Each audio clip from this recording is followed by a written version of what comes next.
CCTV ada 3 orang, Budi, Ririn, Prio.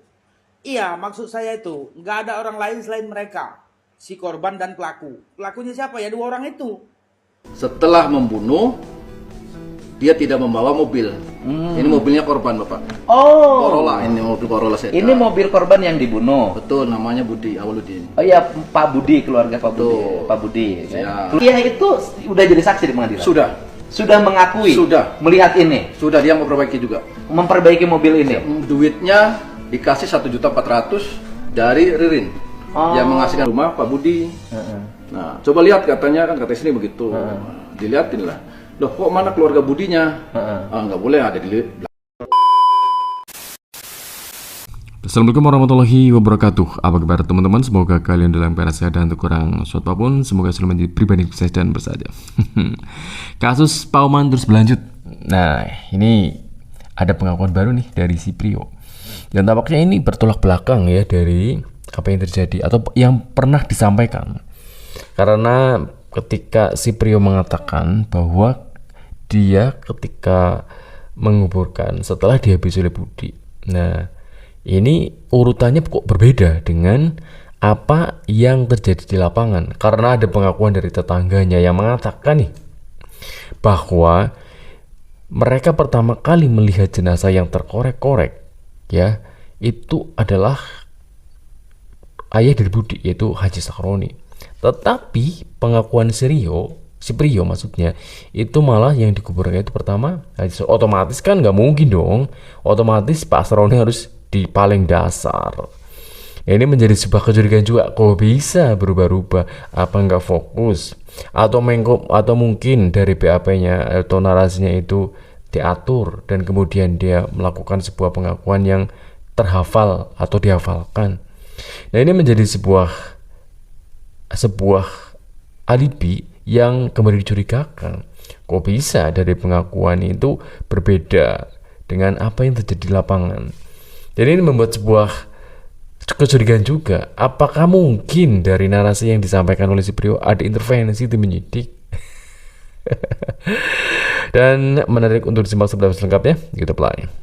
Lalu si Rico itu menurut saya untuk bereskan semuanya. Dia bantu saya untuk beresin semuanya. Saya bantu diri untuk mengangkati jenazah ke belakang semua. Korban Budi ada di toko. Ada di toko. Pada saat itu siapa yang pertama kali dikuburkan? Pak Haji Saroni. Haji Saroni. Terus selanjutnya Rais. Terus Anaknya yang saya itu. oke. Selanjutnya Saya bayinya itu. oke. Berarti korban Budi itu terakhir. Lahir. Oke. Si pintu yang mau ke ruangan walet tuh, tahu ada mayat, yang belum tahu ada mayat di situ. Posisinya tuh begini tuh begini. Ini tuh sempat terkorek-korek pakai pisau, gagangnya tuh. Penasaran saya tuh tak gini nah. Dorong, ada gagang pisau lama, diginin sama isi itu, dikorek-korek. Oh, pakai gagang pisau. Ada tanah itu kok bonjol. Tanah menonjol itu dikorek-korek ya, Bu ya? Pakai sama pisau. Oh, terus? Jadi korek, tampaklah paha Pak Haji. Oh, ada kaki, paha. Ya poin tuh pas ini saya lihat, hari udah malam, saya hidup nape saya lihat. Oh, itu malam tuh? Iyalah jam 6 lewat kalau kalam. Oh, ya udah gelap pakai senter. Dia begini. Oh. Kaki. Iya Pak Haji. Jadi untuk posisi jenazah yang ditemukan pada saat kita melakukan cek TKP, jadi jenazah itu berurutan dari yang paling atas sampai dengan paling bawah. Paling atas itu adalah saudara S, kemudian di bawahnya agak turun ke bawah itu ada saudara B, kemudian di paling bawahnya lagi itu ada saudara E, dan di samping-sampingnya itu ditemukan anak-anaknya, Ananda R dan Ananda B.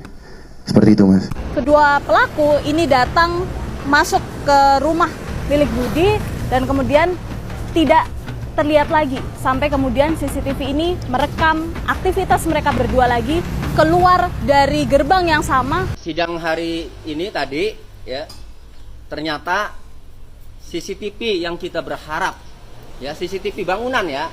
Kalau CCTV hotel sama Briling kan udah dibuka.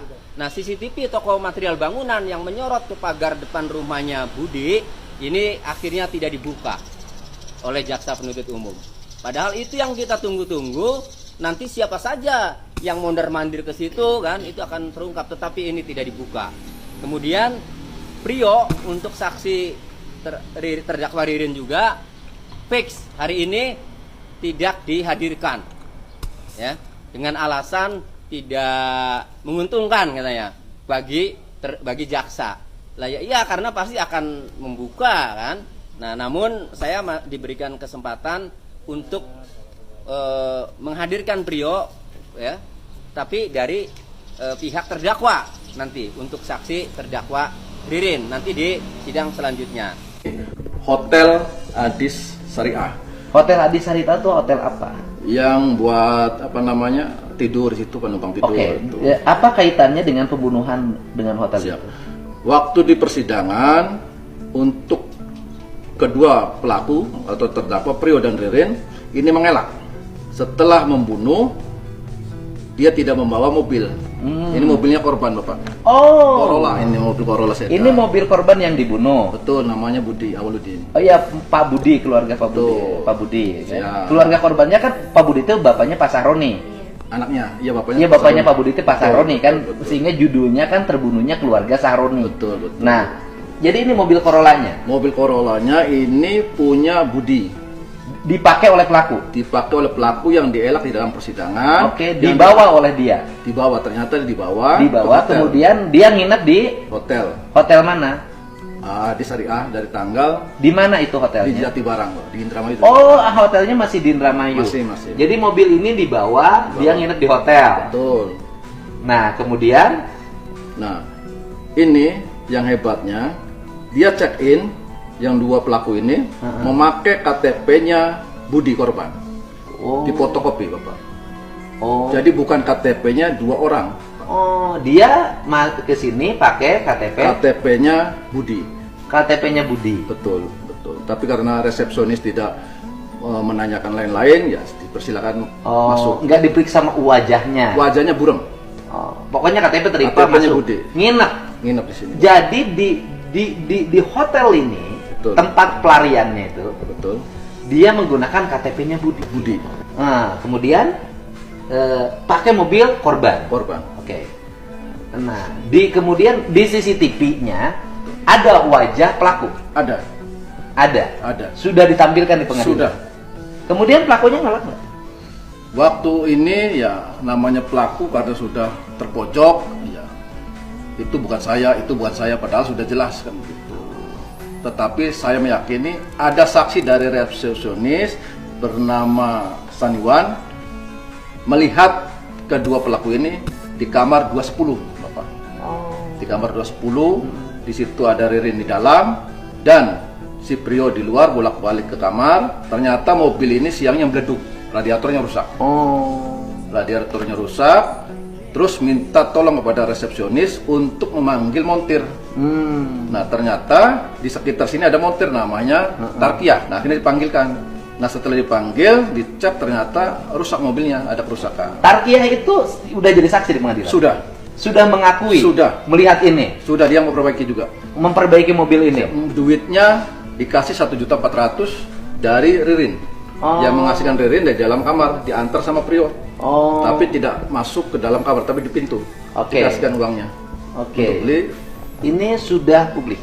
Kita nggak, mesin nih bapaknya biar kelihatan wajah pengacara gantengnya. Amin. Kita tidak mau, tidak ingin berpihak pada siapapun kecuali pada kebenaran yang objektif. Betul. Ya, ini sudah dipaparkan di pengadilan. Sikap hakim waktu itu, kan ini sudah terbuka. Siap. Hanya ya untuk meyakinkan saja, nanti biar penilaian hakim gitu. Ya, hakim waktu itu ngejar nggak ini? Iya. Mengejar pertanyaannya. Terus ketika dikejar oleh pertanyaan hakim, terdakwanya bagaimana? Siap, ya hanya ya saja begitu saja, mendadak nunduk saja. Karena orang sudah bersalah tersudut ya akhirnya. Tapi kalau di dalam persidangan itu sebetulnya tidak ada masalah, datar saja, Bapak. Tapi ketika keluar pelaku sudah selesai, kuasa hukum berkoar-koar di medsos seolah tidak bersalah. Itu nggak apa-apa, namanya juga berhak melakukan pembelaan dirinya. Itu dijamin oleh undang-undang. Cuma jangan menjatuhkan instansi, maksud saya begitu, Bapak. Kasihan kan, ini kan korban ada, tapi nggak melihat. Nggak apa-apa, nanti tugas penyidik kan sudah selesai melaksanakan tugasnya. Siap. Sudah melimpahkan ke kejaksaan. Dari kejaksaan sudah melimpahkan di pengadilan. Tinggal hakimnya. Hakim terpengaruh nggak oleh opini? Insya Allah tidak. Nah, ya udah, gitu loh. Oke, terus apa lagi yang bisa disampaikan kepada Izin publik? yang kedua, ini CCTV briling yang menguras Rio dan Ririn ini untuk menguras uangnya Budi. Ini ada CCTV-nya. Prio ini kan ini kan jadi rekeningnya Budi dibawa, Betul. uangnya dicairkan. Ya kan? Betul. Kemudian dia ngambil duit. Di mana? Di briling itu ada wajahnya kelihatan. ada tampilannya sambil jalan itu. Ada. Siap ada. Nah, kemudian kalau gitu apa motifnya dia ngambil duitnya Budi di briling? Ya mungkin untuk jajan mengurus. Nah, kemudian ketika diperlihatkan ini kepada terdakwa, apa sikap terdakwa? Mengakui juga. Itu wajah dia. Betul. Yang ngambil duit ya? Betul. Kemudian pas dikejar kan, kamu ngapain ngambil duitnya Budi? Ya karena memang PIN dan semuanya sudah terdakwa semuanya. Iya, artinya bahwa kamu ngapain ngambil duit itu? Hanya menjawab ya buat cari. Oke, artinya dia sudah melakukan kejahatan. Betul. Yaitu menguras uangnya. Pencurian kan? Betul. Ya kan? Ini kategorinya pencurian kan, Pak? Pencurian ada, pengurus uang ada, dan lain sebagainya. Ya, artinya mengambil hak orang lain. Betul. Dia tidak mengelak. Tidak. Oke, terus kami mohon untuk terdakwa ini atau dua pelaku ini ya, memohon dikawal sama Bapak sehingga korban ini jangan sampai yang meninggal selalu dipojokkan sama netizen, ya kan? Saya kasihan juga keluarganya, ya kami juga sama. Makanya sekarang sudah berkembang bahwa keluarganya itu dicurigai, betul. Sebagai pembunuhnya, betul. Dicurigai, kan gitu loh. Makanya, nah kemudian kalau saya kan gubernur, betul loh ya. Kemudian ya saya tidak mau berpihak pada siapapun. Betul. Saya akan berpihak pada kebenaran yang objektif. Artinya bahwa kasus ini harus berjalan sesuai dengan koridor. Betul. Nah, kalau kemudian alat buktinya sudah cukup, kemudian juga fakta-fakta di persidangannya menunjukkan bahwa terdakwa memang pelaku, ya tidak ada alasan dong kalau tidak menghukum. Betul, dan dari sidang tanggal 25 sampai 29 itu semua saksi bersesuaian. Jadi sesuai dengan apa yang ada di alat bukti kepolisian. Nah, dan waktu si Ririn di tanggal 27 sampai 29 itu ternyata berada di rumah korban. Nah, kenapa saya yakin? Karena di tanggal 29 itu atau 27 sampai 29 itu istrinya bernama Lisa. Nah, itu menelpon Ririn suaminya. Saya minta maaf, sekarang sudah bercerai Bapak. Nah, hebatnya si Ririn ini video call sama istrinya. Artinya nyata di situ sebagai barang bukti di situ. Sopanya ada, kursi sofa. Tetapi memang betul setelah di video call si Ririn ini berada di rumah Budi. Padahal si Budi satu keluarga sudah meninggal. Tetapi dengan santainya dia duduk video call sama istrinya mengatakan, ya saya lagi di rumah Pak Budi. Nah, coba lihat katanya kan kata istri begitu. Dilihatin lah. Loh kok mana keluarga Budinya? Nggak boleh, ada di belakang katanya. Tetapi pas coba lihatin kursinya warnanya merah sofa. Nah, itu kan punya Budi. Iya katanya. Itu diakui sama istrinya, dikuatkan bahwa bahwa si Ririn dari tanggal 27 sampai 29 itu ada di rumah Budi. Kan bisa dilihat titik koordinatnya. Betul sama. Tapi mengelak terus. Oh gini, di fakta persidangan betul itu disajikan ada bahwa pada tanggal 27 sampai 29 sampai 29 Ririn betul video call mantan istrinya, betul. Sekarang udah mantan kan, betul. Bahwa dia berada di rumah Budi korban, diliatin dan kemudian istrinya menanyakan Budinya mana. Iya betul. Tapi bilang dari di atas. Di belakang. Berarti peristiwa itu dalam keadaan keluarga Budi sudah dibunuh. Makanya kami meyakini sebagai pengacara, walaupun dihujat Bapak, walaupun dibully, saya tetap perjuangkan dan membela kebenaran. Loh. Kalau kita melihat pengakuan si Prio yang kemudian itu berbeda dengan apa yang terjadi di lapangan, itu memang sama saja dengan si Ririn. Keduanya itu sangat membingungkan narasinya gitu loh ya. Ya karena mereka mungkin ingin sebuah keringanan hukum, udah pasti. Nah ini yang diragukan ini kenapa ya? Si Hardi, Yoga dan Joko. Nah ini tambahnya itu kok nggak kelihatan gitu loh. Padahal kan dari awal itu disebutkan ada tambahan orang. Nah ini nggak ada. Ini mencurigakan. Dan kemudian, nah si Priyo akhirnya membenarkan bahwa mereka itu tidak pernah ada. Dan kemudian dari pengakuan si Priyo menunjuk si Ririn memberatkan. Nah inilah narasi di si Ririn gitu loh. Ini drama si Ririn agar dia itu terbebas dan kemudian itu dia tidak terjerat gitu loh. Nah si otomatis kan teralihkan dengan si Priyo dan tambahan 3 orang lainnya kan, si Hardi dan si Joko, Don Yoga gitu loh. Dan ini sebuah narasi yang boleh dibilang bercampur aduk gitu loh. Otomatis membuat dari tim penyelidikan itu membingungkan. Dan kemudian dari pengacara baik Pak Tony RM dan pengacara Budi dari keluarga korban juga kan adu argumen kan. Dari si pengacara nih menunjukkan CCTV-nya bisa disanggah. Itu belum tentu jenazah kok ya, karena itu belum dimasukkan ke tim ahli digital forensik. Bisa aja itu bukan jenazah. Coba di X-ray atau paling tidak ada alat yang canggih gitu loh, biar bisa itu mendeteksi dengan benar, karena dari situ kan buram karena malam hari. Dan kemudian ketika si pengacara Budi lagi menunjukkan sebuah alibi, ada CCTV ketika si Ririn itu membawa mobil Corolla ketika yang dituduhkan setelah menghabisi Budi dan keluarganya. Nah emang itu adalah ketika memang mobil yang dibawa Ririn itu memang setelah kejadian. Ya, tetapi kan kita bisa mengetahui dari jejak tanggal dan kejadian kan bisa diurut ya. Tapi itu mengarahkan seperti itu. Dan kemudian dari apa yang dilakukan si Ririn ya, ketika dia itu memalsukan KTP untuk mengambil dana pensiun milik Amaniani yang alasannya Amaniani di Singapura, dan kemudian meminjam wajah Pak Dudu untuk membuat sebuah KTP palsu.